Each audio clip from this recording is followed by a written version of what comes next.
Have you ever wanted to scream at someone who betrayed you? Have you ever rehearsed the perfect comeback, the ultimate revenge, the way to finally make them feel what they made you feel? Have you ever thought that getting even was the only way to get peace? Welcome back to the channel, where we go beyond surface emotions to reveal the deeper truths of human experience. Today we're exploring something that may surprise you. The most powerful revenge is not rage, not payback, but silence and the decision to stop believing in someone. In this episode, we'll dive deep into what happens when trust is broken, and why the real transformation begins not with retaliation, but with release. Let us begin with a simple but piercing question: what happens when you no longer believe in someone? Not hate them, not fight them, but quietly stop believing that they deserve a place in your heart, your mind, your future. This, more than any outburst, shakes people to their core. Because anger means you still care. Hatred means you're still bound. But indifference is freedom.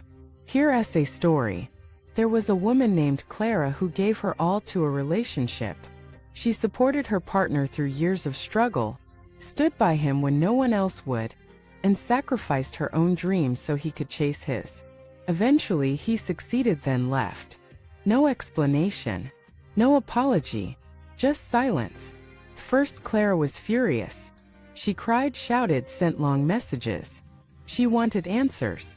She wanted justice. But one day she stopped. She looked in the mirror and said, "I will not let someone who walked away keep living in my thoughts." She deleted his number, blocked him, not in hatred but in clarity. "I don't trust you anymore," she whispered to herself. "Not because of what you did, but because of who I choose to be now." Years later, he reached out apologizing, seeking closure. She read his message, smiled gently, and deleted it. She had already moved on. She had already healed.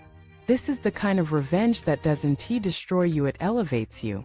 We often believe that revenge is about making the other person suffer. But true revenge, if we can even call it that, is becoming someone they can no longer reach, disturb, or define. It's not shouting, "Look what you did to me." It's whispering, "You no longer have access to me." This doesn't mean suppressing your emotions. Feel them. Mourn. Rage. Cry. But then transform. Not for them but for yourself. Because staying angry keeps the wound open. But choosing detachment begins the healing. When someone breaks your trust, they create a fracture inside you. At first, you think fixing the relationship will heal it. But sometimes, the healing doesn't come from reconciliation, it comes from revelation. You realize who they truly are. And you decide who you truly are. You reclaim your dignity. You reclaim your peace. You walk away not because you're weak, but because you're wise. Let us break down what happens psychologically when we say, "I don't believe in you anymore." First, we remove their power. As long as someone lives rent-free in your mind, they shape your mood, your reactions, your decisions. But the moment you declare that they no longer influence your belief system, you take that power back. Second, we redefine our boundaries. You stop explaining yourself. You stop justifying your choices. You stop hoping they'll change. And you stop needing closure from them, because closure doesn't come from their apology. Comes from your own clarity. Third, you shift the energy. Revenge often feeds on pain, but letting go feeds on peace. You start investing your energy in building, not breaking, in creating, not destroying. One of the most misunderstood ideas in emotional healing is forgiveness. People think it means excusing the hurt. Doesn't it? Forgiveness means accepting that the past cannot be rewritten, and choosing to stop carrying the burden forward. You forgive not because they deserve it, but because you deserve freedom. And freedom begins when you stop waiting for them to understand. There's an old saying, "The axe forgets, the tree remembers." And that's true. But healing means the tree stops trying to be an axe. You stop becoming what hurt you. You stop turning your pain into weapons. You start turning it into wisdom. Another powerful example comes from a man named Jonah. He was betrayed by a business partner he treated like a brother. Years of effort stolen in a moment. He lost money, status, reputation. Friends urged him to sue, to ruin the other man's name. But Jonah took a different path. He said, "Let him win the battle. I will win the war of peace." He moved to a new city, started a new venture. Slowly he rebuilt. Not out of vengeance but out of vision. 5 years later he was thriving. The former partner had burned bridges and was alone. When asked how he felt, Jonah said, "I feel grateful. Not for the betrayal but for what it taught me. I no longer trust blindly. I no longer chase validation. I live with open eyes." That's what it means to stop believing in someone not out of bitterness but out of growth.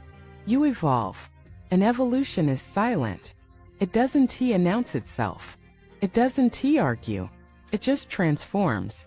Let us be honest, breaking someone's heart, betraying their trust, abandoning them without explanation, these things hurt deeply. But what hurts even more is staying stuck in the identity of the wounded. You are allowed to feel, but you are also allowed to rise. And sometimes rising means saying, "I no longer need your apology. I no longer define myself by your actions. I no longer believe the story we once shared. I no longer believe in you, not because I hate you but because I love myself more." This is not cruelty. It's clarity.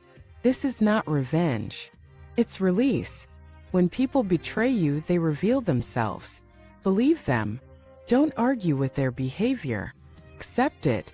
And then build the life they no longer get to witness. The greatest revenge is not becoming like them. It's becoming more yourself. It's not proving them wrong.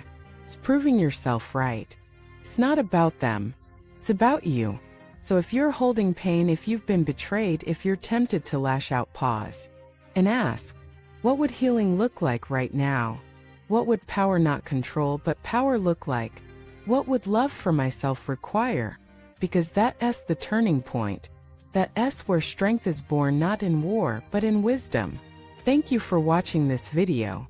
If you've ever experienced betrayal and found your own way to peace, share your story in the comments. Let us support each other in rising above pain, not by denying it, but by transforming it. Like, subscribe, and send this to someone who needs the reminder that they don't need to fight to win. They just need to choose peace.